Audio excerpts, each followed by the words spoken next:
प्रशांत किशोर का घर जिस सीट पे आता है, जिस सीट पर प्रशांत किशोर ने खुद वोट दिया था, जिस सीट पर प्रशांत किशोर खुद ना लड़ करके भोजपुरी स्टार रितेश पांडे को चुनाव लड़ते हैं, उस सीट पे क्या हाल हुआ ये आपको बताएंगे। लेकिन उससे पहले एक टैली बता देते हैं कि भाई बीजेपी 89 से 90 की सीटों के आसपास जीतती नजर आ रही है।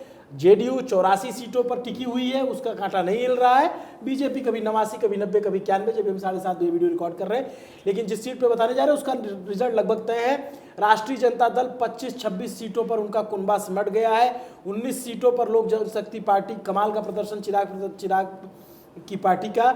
6 सीटें कांग्रेस जीतती नजर आ रही है अभी तक, लेकिन कई सीटों पे कांटे की लड़ाई है। तो ये फाइनल टैली में कुछ बदलाव भी दिख सकता है, क्योंकि चनपटिया में 602 वोटों से जो है अंतर से ऐसा लग रहा है कि चुनाव जीता है कांग्रेस ने। सभी राउंड की गिनती हो गई है। मनीष कश्यप की सीट, इसके सीट का अलग से हाल बताएंगे हम आपको क्या हुआ है सीट पे।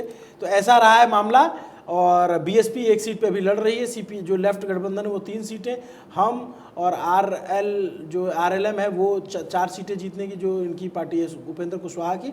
तो ये बढ़िया चुनाव चल रहा है। लेकिन बात आते हैं सौरभ करघर की बात कर लेते हैं। रोहतास जिले की करघर सीट, बिल्कुल, जहां से रितेश पांडे प्रत्याशी थे जनसुराज के, और माना जा रहा था कि जो खाता खुलने लायक सीट है प्रशांत किशोर की वो ये करघर सीट हो सकती, क्योंकि उनकी घरेलू सीट भी है, उनके पिता का क्षेत्र में अच्छा खासा प्रभाव भी रहा है, और रितेश पांडे जैसा एक पावर स्टार यहाँ से चुनाव मैदान में है।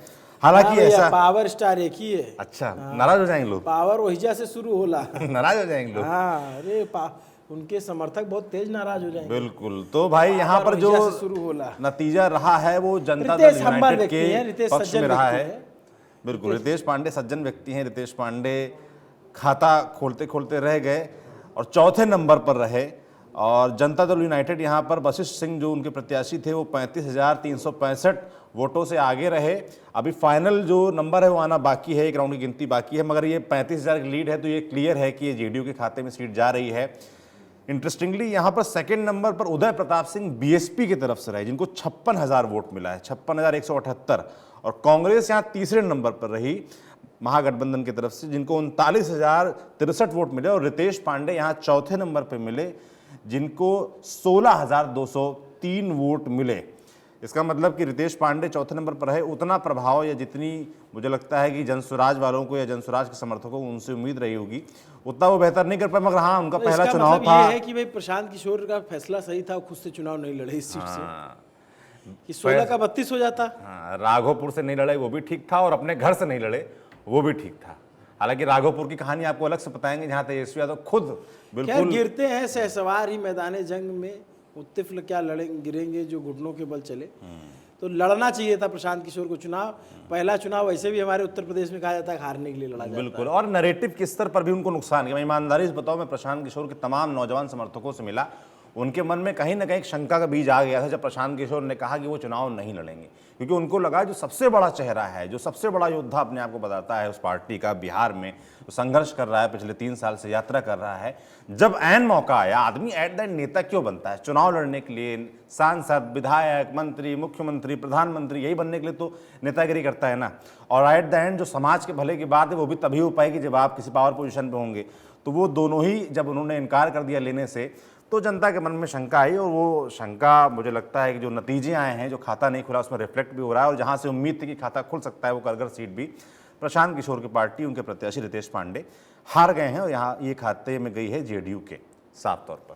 देखिए, जो उदय प्रताप सिंह है लोकल नेता है, और जब भी मैं सीट पे घूम रहा था तो मैं साफ स्पष्ट दिख रहा था कि सीट जेडीयू जीतेगी, बहुत स्पष्ट दिख रहा था। हमने अपनी बातचीत में भी बोला और अपने एग्जिट पोल में भी आया था।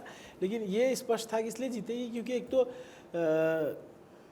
उदय प्रताप सिंह लोकल लीडर हैं, अच्छी पकड़ है उनकी, बसपा से अच्छा उनका जो है उस इलाके का जो थोड़ा ठीक ठाक वोट है, प्लस इनका व्यक्तिगत अच्छा होल्ड था।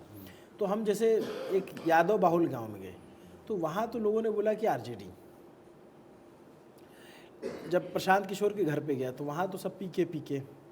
फिर मैं रैंडमली ऐसे ड्राइवर साहब को बोला, मैंने कहा किसी भी गांव में चलो, रैंडम कोई सी गांव में गाड़ी घुमा दो, जहाँ मंदिर पे चबूतरे 4 लोग बैठे मिले वहाँ रुकना। तो अक्सर रैंडम सैम्पलिंग मैंने देखा है सौरभ, वो सही होती है।